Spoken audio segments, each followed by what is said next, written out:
సంఘ సేవ ప్రేక్షకులందరికీ ఉపాధ్యాయ దినోత్సవ శుభాకాంక్షలు.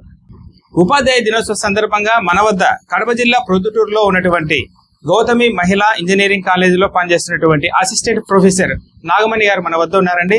ఉపాధ్యాయ దినోత్సవ సందర్భంగా ఆమెతో ముఖాముఖి. నమస్తే మేడం. నమస్తే మేడం, ముందుగా మీకు మా సంఘ సేవ తరఫున ఉపాధ్యాయ దినోత్సవ శుభాకాంక్షలు. అందరికీ ధన్యవాదాలు.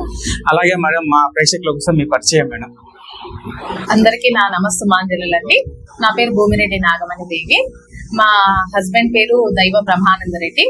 నాకు ఒక అబ్బాయి ఉన్నాడు, దైవం వెంకటేశ్వంత్ రెడ్డి. నా క్వాలిఫికేషన్ వచ్చేసి MA B.Ed అండి. మేడం, ఈ ఉపాధ్యాయ వృత్తిలోకి రావడానికి మీకు కారణం? మా హస్బెండ్ అండి. ఆయన ఎంకరేజ్మెంట్ వల్ల నాకు ఇట్లా టీచింగ్ ఫీల్డ్ ఇంట్రెస్ట్ ఉంది. ఆయన ఎంకరేజ్మెంట్ వల్ల కూడా నేను ఇలా టీచింగ్ ఫీల్డ్ లోకి ఎంటర్ అవ్వడం జరిగింది. 12 years ఆఫ్ ఎక్స్పీరియన్స్ ఉంది. ప్రెసెంట్ నేను Gautami institute of technology and management for women college లో నేను అసిస్టెంట్ ప్రొఫెసర్ గా చేయడం జరుగుతుంది. అండ్ 12 years గా నాకు టీచింగ్ ఫీల్డ్ లో ఎక్స్పీరియన్స్ ఉందండి. జూనియర్ లెక్చరర్ గా చేశాను లాస్ట్ 8 years. 3 years గా నేను Gautami institute of technology and management for women college లో వర్క్ చేస్తున్నాను. అంటే మీరు డైరెక్ట్ రావడం ఇంజనీరింగ్ కాలేజ్ కి?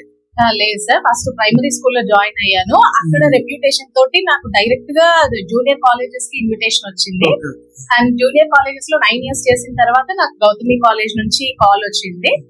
సో నేను ఇప్పుడు ప్రెసెంట్ అక్కడ వర్క్ చేస్తాను. జూనియర్ కాలేజీలో ఏ సబ్జెక్ట్ మీరు బోధించేవారు? ఇంగ్లీష్ సార్, నాది MA ఇంగ్లీష్ సబ్జెక్ట్. సో నేను 12 years గా నేను ఇంగ్లీష్ టీచ్ చేస్తున్నా. అంటే ఇప్పుడు జూనియర్ కాలేజీలలో అంటే 2-3 కాలేజీలలో కూడా వర్క్ చేస్తున్నారు. చేశాను నేను ప్రొద్దుటూరు అభ్యాస్ కాలేజ్ లో, మాస్టర్స్ కాలేజ్ లో కూడా చేయడం జరిగింది. ఏ ఇయర్ లో అభ్యాస్ లో ఉన్నారు? 2002 నుంచి 2008 వరకు ఉన్నాను సార్ నేను అక్కడ. ఈ ఫీల్డ్ ఎంచుకోవడానికి కారణం మీ ఆయన అన్నారు కదా? ఆయన సపోర్ట్ వల్ల నాకు అర్లీగా మ్యారేజ్ అవ్వడం జరిగింది సార్. సో మ్యారేజ్ తర్వాత నేను ఎడ్యుకేషన్, ఆయన సపోర్ట్ వల్ల ఎడ్యుకేషన్ చేస్తూ నేను ఇక్కడ జాబ్ లో కూడా ఎంటర్ అవ్వడం జరిగింది. అసిస్టెంట్ ప్రొఫెసర్ గా మీ అనుభవం?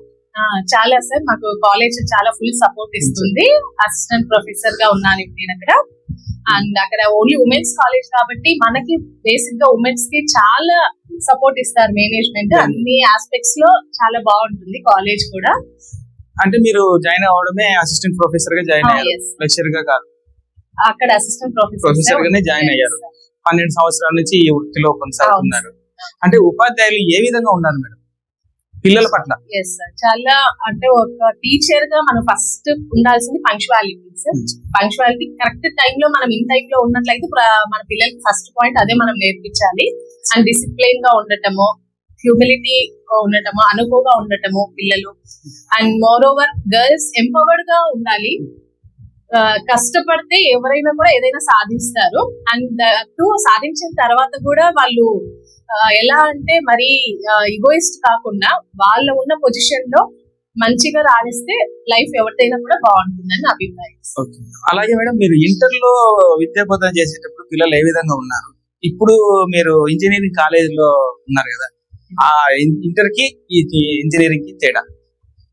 ఆ పిల్లలు ఏ విధంగా ఉండేవాళ్ళు, ఈ పిల్లలు ఏ విధంగా ఉన్నారు?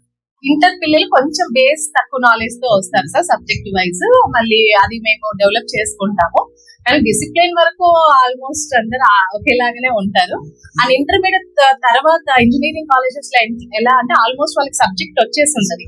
సో మనకు లైఫ్ ఎలా ఫ్యూచర్ లో ఎలా వాళ్ళకి యూజ్ అవుతుంది, ఎలాంటి స్కిల్స్ మనం నేర్పించాలి, అలాంటివి వాళ్ళకి ఇంపార్టెన్స్ ఇవ్వాలి. కానీ బీటెక్ స్టూడెంట్స్ చెప్పింది వినరని అంటారు కొంతమంది. అలా ఏం లేదు సార్, మనల్ని టీచర్స్ ని బట్టి ఏదైనా ఉంటుంది. టీచర్స్ పట్ల పిల్లలు ఏ విధంగా ఉండాలి? టీచర్స్ పట్ల చెప్పాను కదండి సార్, వాళ్ళు మీరు పిల్లలు ఉపాధ్యాయుల పట్ల ఏ విధంగా ఉండాలి, ఇప్పుడు ఉపాధ్యాయులు పిల్లల పట్ల ఏ విధంగా ఉండాలి అని అడిగారు. ఇప్పుడు పిల్లలే మీ పట్ల ఏ విధంగా ఉండాలి? స్టూడెంట్స్ ఎలా ఉండాలి? Students very discipline sir, very discipline గా ఉండాలి. క్లాసెస్ రెగ్యులర్ గా వింటూ ఉండాలి. రెస్పెక్ట్ అనేది ఇవ్వాలి. అండ్ మోర్ ఓవర్ డిసిప్లిన్ చాలా ఇంపార్టెంట్ సార్. ఎక్కడైనా కూడా జూనియర్ కాలేజెస్ అవ్వచ్చు, ఇంజనీరింగ్ కాలేజెస్ అవ్వచ్చు, డిసిప్లిన్ అనేది స్టూడెంట్స్ కి చాలా నీడ్. ఏదో ఒక స్టూడెంట్ మాత్రం వినని పక్షంలో ఉంటారు. అటువంటి వారిపైన మీరు ఏ విధంగా కేర్ తీసుకుంటారు? అంటే ఇప్పుడైతే మనకి ఎక్కువ ప్రెషర్ పెట్టి వాళ్ళకి పనిష్మెంట్స్ ఇచ్చేదైతే ఎవరికి రైట్ లేదు సార్. ఎంతసేపు ఉన్నా మనము మోటివేషన్ చేసి ఇలా ఇలా ఇలా అని చెప్పడం వరకే మన రైట్స్ ఉన్నాయి. సో ఇప్పుడు కొంచెం మోటివేషన్ ఇస్తే డెఫినెట్ గా పిల్లలు అనేది మారుతారు. మేడం, అప్పటి విద్యా బోధన ఇప్పటి విద్యా బోధన ఏ విధంగా ఉంది? అంటే మీరు టీచర్ గా ఉన్నారు కాబట్టి, ఇంటర్మీడియట్ కూడా వచ్చారు కాబట్టి, అప్పటి విద్యా బోధనకి ఇప్పటి విద్యా బోధనకి అప్పుడు మా ఓన్లీ రెగ్యులర్ క్లాస్ మెథడే ఉండేది సార్, చాక్ పీస్ బోర్డ్ మెథడే ఉండేది. టెక్నాలజీ పెరిగింది కాబట్టి మనము ఈ క్లాస్ రూమ్స్ ప్రొజెక్టర్స్ ద్వారా, మనం పీపీటీ ప్రెజెంటేషన్స్ ద్వారా పిల్లలకి ఇంకా ఈజీగా అర్థమయ్యే విధంగా టెక్నాలజీ డెవలప్ అయింది. సో అవైతే ఏదైతే ఉన్నాయో మేము అవన్నీ యూజ్ చేస్తున్నాం సార్ బెటర్ గా. సో పిల్లల్లో కూడా మంచి కమ్యూనికేషన్ స్కిల్స్ డెవలప్ అవ్వడానికి అవన్నీ స్కోప్ ఇస్తున్నాయి. సబ్జెక్ట్ లో వెనుకబడిన విద్యార్థులకు మీరు ఏ విధంగా సలహాలు ఇస్తారు? ఓకే, వాళ్ళకి అర్థమయ్యే విధంగా వాళ్ళకి స్టాండర్డ్స్ ని మనం గుర్తిస్తాం సార్ ఫస్ట్. నెక్స్ట్ తర్వాత వాళ్ళ స్టాండర్డ్ తగ్గట్టు మన టీచింగ్ అనేది లెవెల్ కూడా దాన్ని బట్టి బేస్ చేసుకొని టీచ్ చేయడం జరుగుతుంది.